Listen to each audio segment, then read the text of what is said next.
Welcome to the Turd Nerds. We are the functional gastroenterology podcast discussing all things poop. Before we take the plunge into today's episode, let us tell you a bit about ourselves. I'm Dr. Rebecca Sand, a naturopathic physician and acupuncturist, and I specialize in all things gastroenterology, hormones, and fertility. I'm Dr. Ami Kapadia, and I'm a medical doctor trained in family medicine and functional medicine with a special interest in gastrointestinal health, food and environmental allergies, and autoimmune disease. And I'm Dr. Gurevich, a naturopathic physician and acupuncturist who is board certified in naturopathic gastroenterology. I specialize in inflammatory bowel disease, IBS, and other functional digestive disorders. Let's jump into today's episode.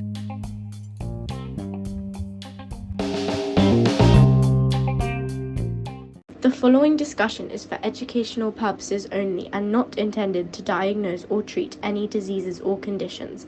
Please consult your doctor before incorporating any of this information into your care. The information presented on this podcast is not medical advice. Welcome back to Turd Nerds, everyone. Woohoo! Today we're going to be having Dr. Gurevich tell us all about EPI. You might be wondering, what is EPI? Dr. Gurevich, do you want to start with a definition? Great. So EPI is exocrine pancreatic insufficiency. And if we're honest, understanding this diagnosis really helps you understand who you can help with the treatment of diarrhea disorders. So exocrine pancreatic insufficiency is just what it sounds like. There is an insufficiency of pancreatic function. When we're talking about pancreatic function, we usually think about it as like what happens with insulin, and that is the endocrine function of the pancreas. So 5% of pancreatic secretions is for insulin. The other 95% of pancreatic secretions are the exocrine function. Exocrine function is digestion. Okay. Wow. So it's not just half and half. I was No. always imagining the pancreas being half. No, it's endocrine. 95% digestive. Wow. Yeah. Is there actually any correlation with someone having a problem with one arm and the other? I just thought of that. So my response to that is yes, we definitely see that. And the way we see that is with insulin, with diabetic patients, what will happen is they will often start suffering from their exocrine function. Okay. Also with diabetic patients, especially type 1 diabetic patients, you have the bowel changes. You're more likely to have digestive disorders, including diarrhea. And the other thing that I noticed, like 10 or 15 years ago, which is if you have a type 1 or a type 1.5 diabetic and you give them enzymes, it actually helps their dawn blood sugar. Whoa. Which is kind of something we stumbled on that works. Yep. And I might be jumping the gun here, but what about chronic or acute pancreatitis? Oh, that's always going to cause an EPI disorder. Cool. Yeah, it's going to be a bummer. Not cool for those folks, but interesting. Better for us to know about it. Yeah, for sure. So let's talk about the function of the pancreas. What happens is the enzymes that are secreted into the duodenum, into the top of the small intestine from the pancreas is elastase, amylase, trypsin, and chymotrypsin, right? So those are the 4 big digestive secretions. Those, the stomach will, once food comes in there, the stomach will dump a bunch of cholecystokinin, secretin, and then it'll like mix it together. And when you mix food and those enzymes, that's called chyme. The chyme will then stimulate the pancreas to secrete, and the pancreas will secrete amylase, lipase, and protease. Amylase for carbs, lipase for fat, and protease for protein. Right. And then that will tell the pancreas to then at that point secrete elastase to like kind of monitor that whole function. And so what we're looking at generally when we're looking at if the pancreas is working and we're looking at it from a lab test, we're looking at elastase, but really elastase is like an indirect way of measuring your lipase, amylase, and protease. And is that just because, sorry, No, is go that ahead. just because we don't have a good test for those other ones? No, it's because those other ones are so changeable that basically what you eat or supplementation that you take will grossly change all of those markers. And so can you talk a little bit more about elastase? I might have missed it for a moment, but tell us a little bit again. So when we're talking about EPI, first of all, let's talk about symptoms, right? What happens with EPI generally is it's a diarrhea disorder. You will sometimes see constipation with these patients, but it's exceptionally rare to see constipation. Generally, these patients are having diarrhea. Okay. So in my clinical practice, where all I treat is the GI, right? I am looking at a patient comes in and they're coming in with a presentation of diarrhea. And in the back of my head, I'm algorithming them, right? right? Does it sound like this is an infectious diarrhea? Does it sound like it's a large bowel bacterial overgrowth? Do they have a lot of bloating? Do they have a lot of pain? Does it sound like it's a large bowel issue where, maybe it's a microscopic colitis or maybe it's a gastroenteritis? Is it acute or chronic onset? And in that acute or chronic onset, I'm always thinking about EPI as one of the symptoms. And there's quite a bit of overlap too with some of the ones that you In discussed. fact, when we're talking about underlying causes of EPI, bacterial overgrowth is one of the underlying causes. Small bacterial or Small any? intestinal bacterial overgrowth is one of the causes. Yeah. So I'm assuming probably other overgrowths as well. I would assume, and protozoal infections, but maybe we don't have as much data on those. We definitely don't have as much data on them. And what about H. pylori? H. pylori causing, I mean, when I'm looking at an H. pylori patient, what the key note that I'm looking for is some kind of ulcer-like pain. You know what I mean? Like, I'm not going to treat an H. pylori patient unless they have the acute pain, because I don't even know I think it's been very well proven that H. pylori is not bad on all fronts. There are these certain subsets of H. pylori that are very bad. Very dangerous, and we better do a whole episode on H. pylori. I think we should. And I guess the one thing with H. pylori is we do know it can cause hypochondria, which could mess up the signaling for the pancreatic enzymes. For sure. And predispose to SIBO. For sure. For sure. In a certain number of patients, since a lot of the world is colonized with H. pylori and is fine. Right. And it's fine. I have another question. We often use enzymes for digestive function, even in patients with constipation. Do you think we're doing maybe something else along the lines of the enzymes in the duodenum as opposed to replacing pancreatic enzymes in those cases? So let me talk about that in the end, because I have a lot of opinions about that. Okay. And I think that there's a different treatment path for animal-based enzymes and vegetarian enzymes. And if it's the pancreas, exocrine EPI versus like the duodenal villi are having an issue and we're giving enzymes for that. Right. So, so we use them differently. Okay. And before we jump out of physiology here and just the basics of the pancreas, can you clarify what happens differently in bile acid malabsorption and exocrine pancreatic insufficiency? So the reality is both of those disorders, bile acid malabsorption and EPI, are both bile is or fat malabsorption is a key sign for both of them. But the fat malabsorption is happening in different parts of the intestine. The fat malabsorption that comes from EPI is starting right at the top in the duodenum. The fat malabsorption that's coming from bile acid malabsorption comes from the bottom of the small bowel because the small bowel is not resorbing the bile, and then the bile hits the large bowel and pulls in a ton of water and causes a ton of peristalsis, right? With EPI, what's happening is the pancreas is not getting proper signaling to secrete the lipase to bind with the fat. And so both of them, you can have a bile dumping diarrhea, but the underlying cause is different. Okay. Got it. And then symptomology, do they present differently? I'm going to say that not always. As you know, both of those disorders, it's a graded disorder, right? So some of it is caused, some of people have severe EPI or severe bile acid malabsorption. It's really remiss for us to talk about EPI and not mention cystic fibrosis, because cystic fibrosis patients, this is one of the keynotes. And the majority of the data on EPI is done with CF patients. Right. However, there's a spectrum, and there are definitely EPI patients and bile acid malabsorption patients who they also have a mild to moderate EPI, and those people are still going to have diarrhea, but the diarrhea might not be as regular as other, as severe patients, and it's also going to be way harder to find those patients. Right. And you could potentially have both. You could potentially have both, but you generally, I think there's more data on EPI and there's better testing for sure for EPI. There's better testing for EPI. Are you going to tell us about that? Is it time? Before we leave, one last thing.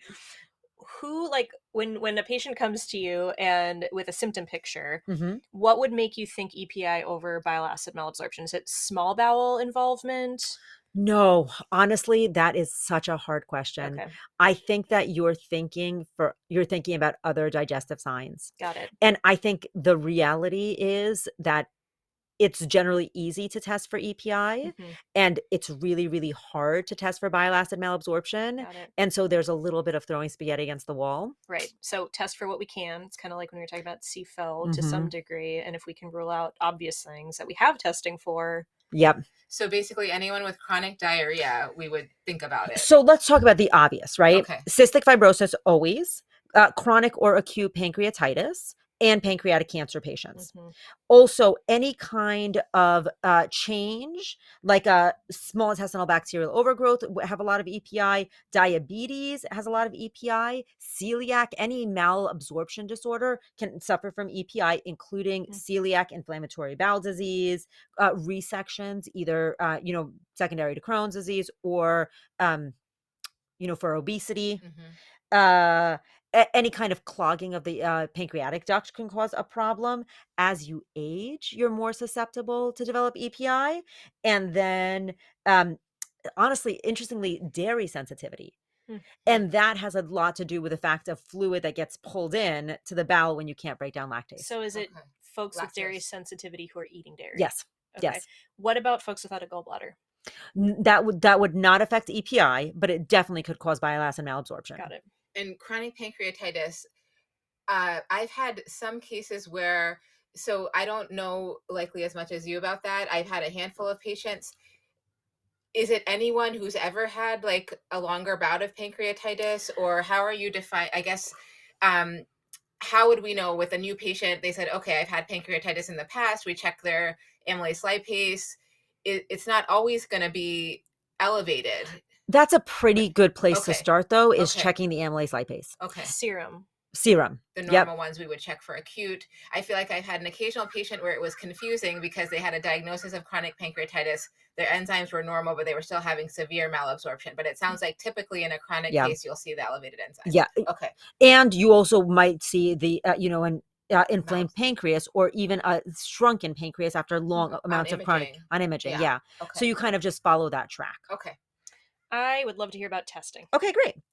So testing is interesting because there's the gold standard, and then there's what we do that's really easy. And this is actually really important for me. I'm going to tell you guys about a clinical patient in a minute. But so the gold standard for testing is It's going to be another stool collection for 24 hours. So the answer is there are two ways to do testing. One of the testing is the stool collection to look for fat malabsorption. So this is that gross test where you have them do this crazy high fat diet for 6 days. They collect their stool for 3. These are diarrhea. For 3 days? For 3 days. The second, so they... it's awful, right? So they do the diet for 3 days, and then they collect their stool for another 3 days while also doing the diet. Oh, geez. They're collecting all of their stool. These are diarrhea patients with fat malabsorption, so they're going to have a lot of stool. So no one is going to do this test. It's really hard to get compliance. Very low compliance. Yeah. I mean, unless somebody is really, really eager to get a diagnosis and they're fed up. Or hospitalized. Yeah. Yeah. So that's one test, but that's not the gold standard.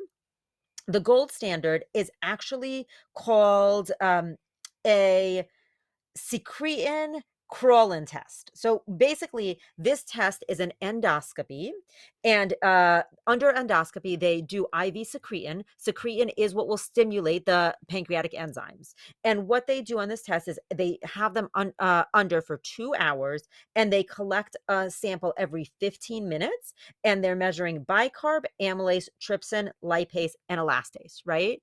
So that's the gold standard, right? Okay. The easier test that we do is something called a fecal elastase 1. That's a stool test. The gold standard is under sedation with endoscopy, like pretty invasive. The test that we generally do is a fecal elastase 1, which is a stool sample. Our functional labs run this. The Quest lab runs this. Hospitals run this. This is a very common test.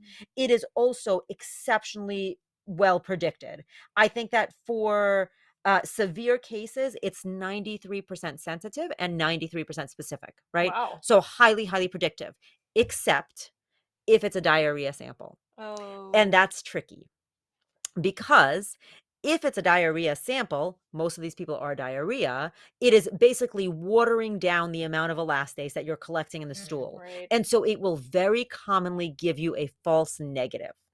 So, sorry, a false False positive, positive. a I've false seen positive. that. Yep. I've seen that. And so the trick is when you see you educate the patient that if they can get you a formed stool sample, that would be great. A lot of time that's impossible, especially with severity.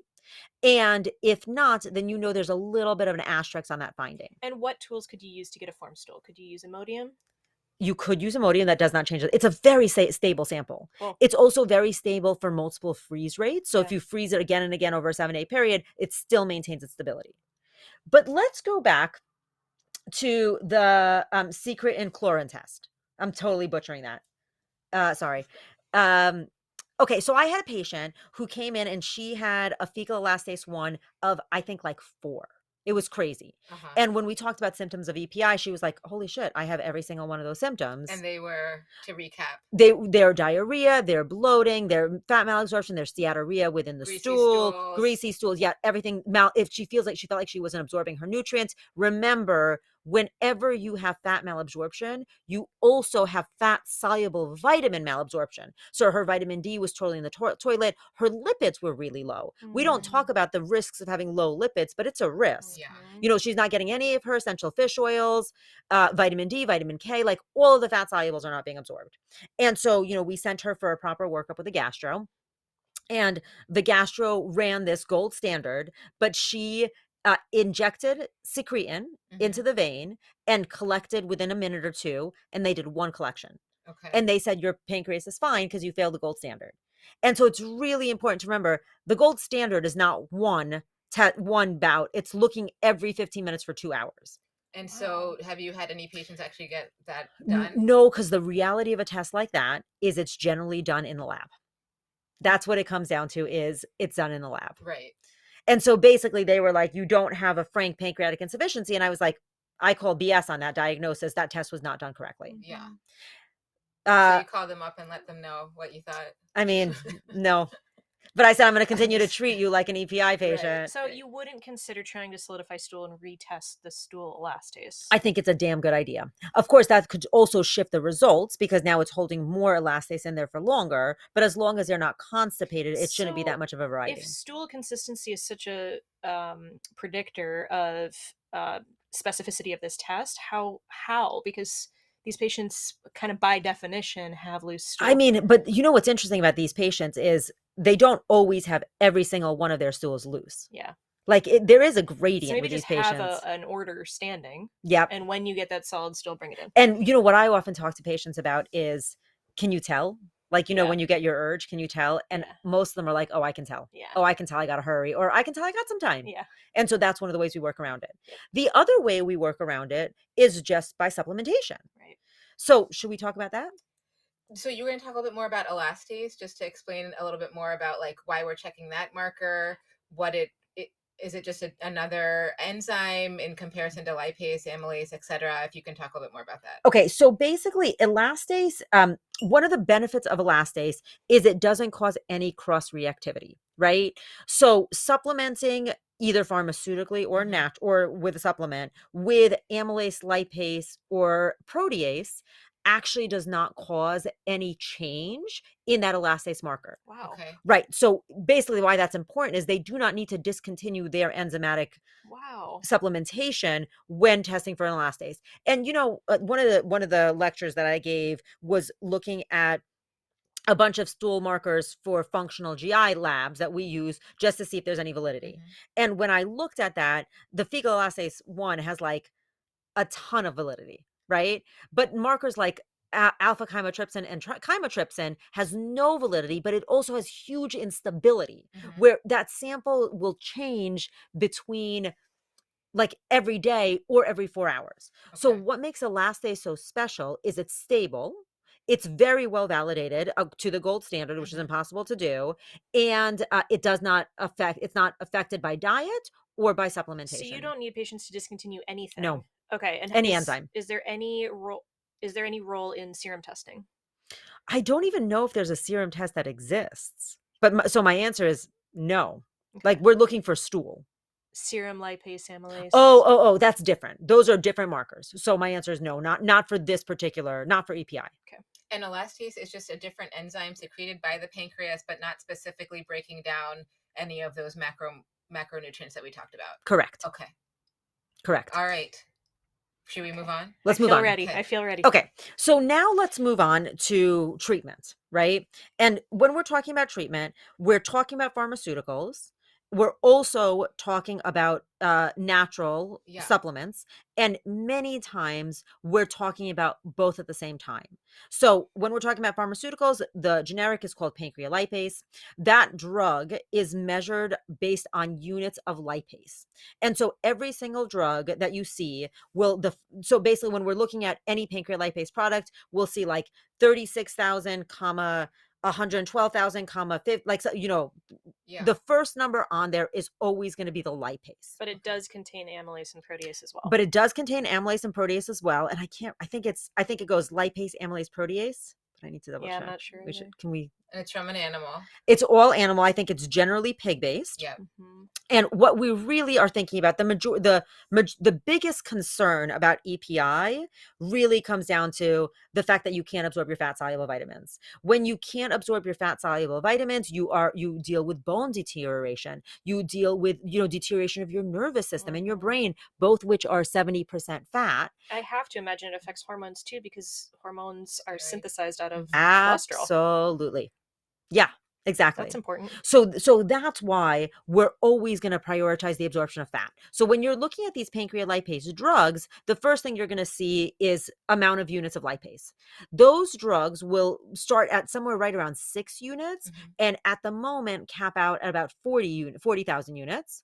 6,000 units and 40,000 units. And then there's, depending on the drug that you're looking for, there's a lot of in between. How do you decide the dose? Trial and error. I mean, honestly, let's be honest, trial and error. And I know a lot of the brand companies on their websites will list calculators based on weight. But those ranges and those calculators are really wide. Right. And so I'm looking at what is the size of my patient? Mm-hmm. How reactive are they to drugs in the past? Mm-hmm. How well do they tolerate supplements? I will say that digestive enzymes, and we haven't even started talking about the natural ones, Right. but digestive enzymes are one of the most common supplements that a patient will grab OTC, right, without any direction. Mm-hmm. And so that's my other question is, did you tolerate it?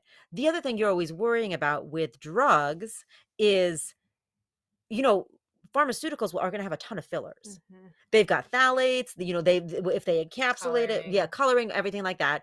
Is this a patient who's highly sensitive? Mm-hmm. Because this is a population that we deal with patients who are really sensitive. Right. So if it's a patient who's highly sensitive, then I will often start with a supplement.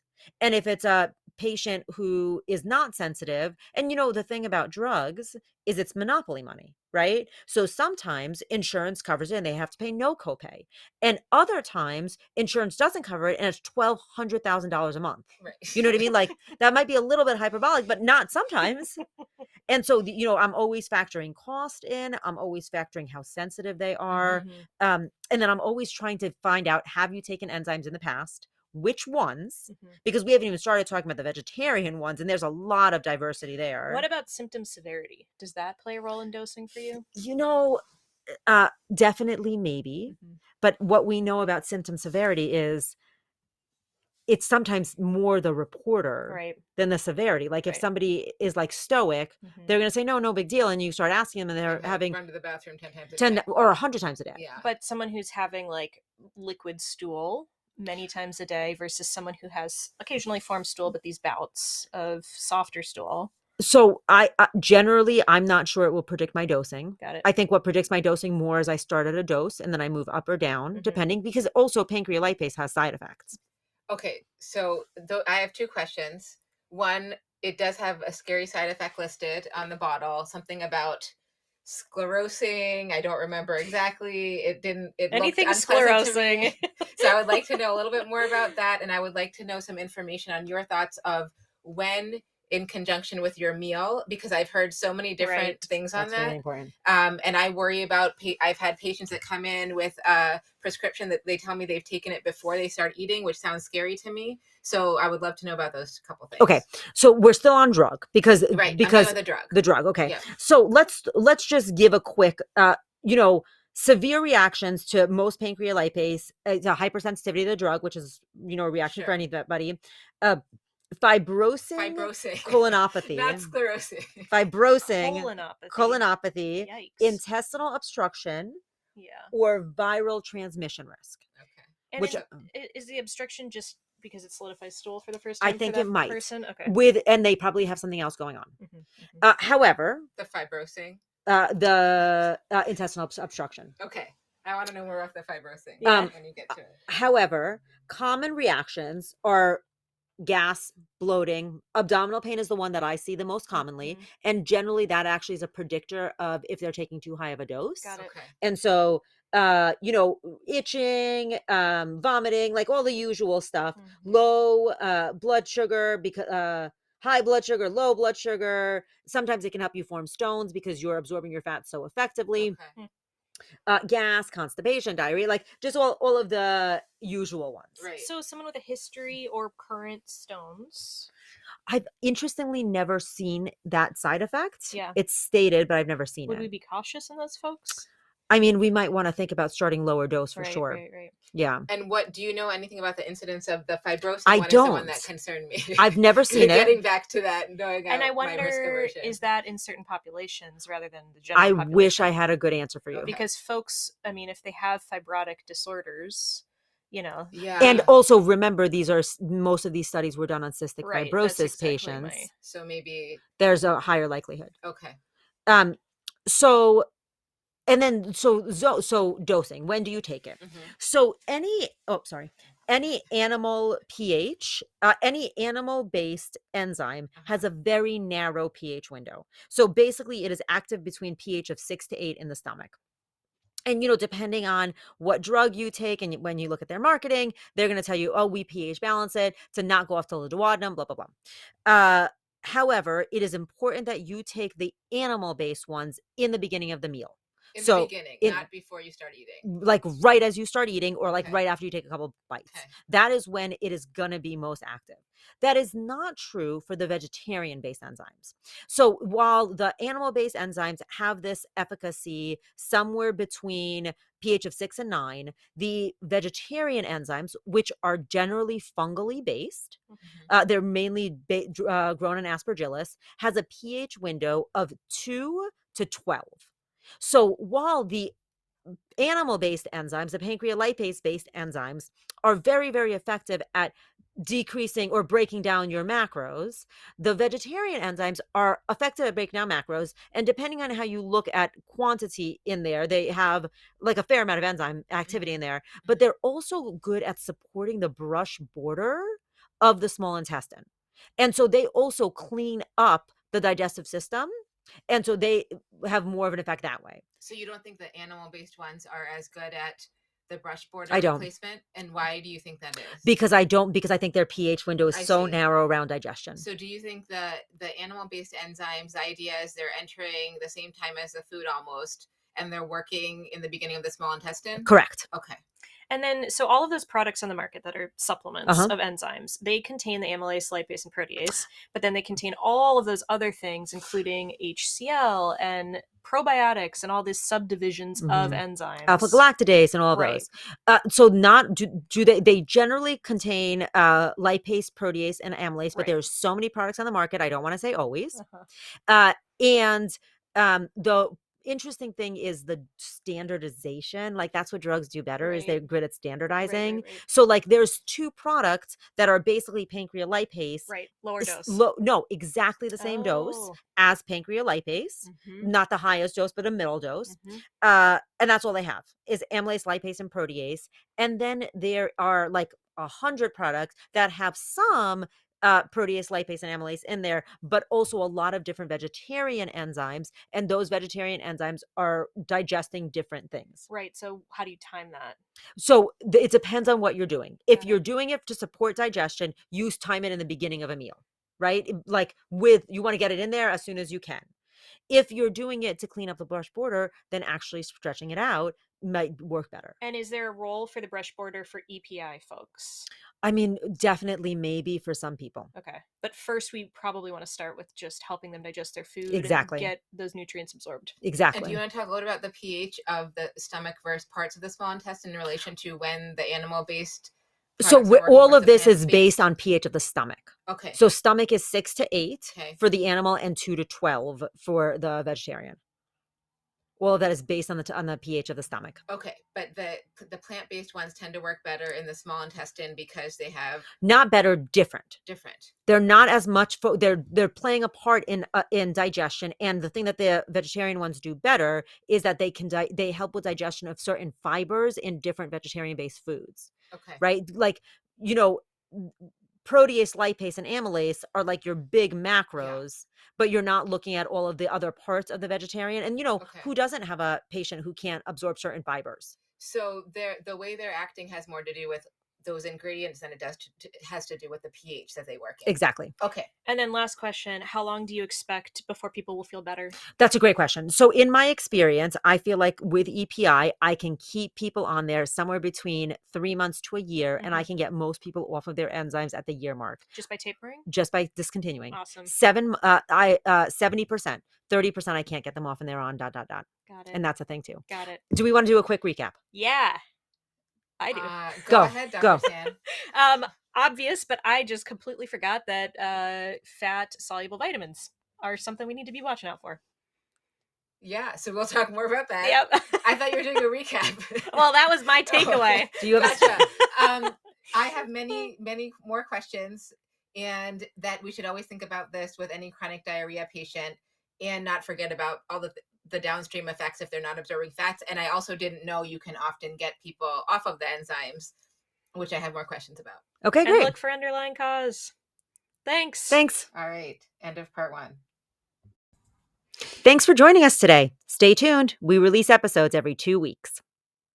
If you like this episode, please subscribe and don't forget to rate and review us to help spread the Turd Nerd word.